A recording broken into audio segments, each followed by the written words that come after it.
1963 ஆண்டு ஏஎஸ்ஐ சாமி இயக்கத்தில் வெளியான திரைப்படம் தான் ஆனந்த ஜோதி.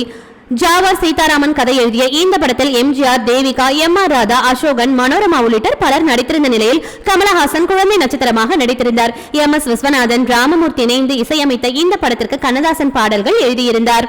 இந்த படம் தான் எம்ஜிஆர், தேவிகா இணைந்து நடித்த ஒரே படம். பி.எஸ். வீரப்பா இந்த படத்தை தயாரித்திருந்தார். இந்த படத்தில் இடம்பெற்ற அனைத்து பாடல்களும் ரசிகர்கள் மத்தியில் நல்ல வரவேற்பு பெற்றிருந்த நிலையில் குறிப்பாக பணியில்லாத மார்கழியா என்ற பாடல் காதலர்கள் கொண்டாடும் பாடலாக இன்று வரை நிலைத்திருக்கிறது. இந்த படத்தில் பள்ளி ஆசிரியராகவும் கவிஞராகவும் எம்ஜிஆர் நடித்திருப்பார். படத்தில் தேவிகாவுடன் காதலில் இருக்கும் எம்ஜிஆருக்கு வரும் பாடலான பணியில்லாத மார்கழியா பாடல் நல்ல வரவேற்பை பெற்றது. பொதுவாக தமிழ் சினிமாவில் கண்ணதாசன் எழுதிய கேள்வி பாடல்கள் நல்ல வரவேற்பை பெற்றிருந்தது.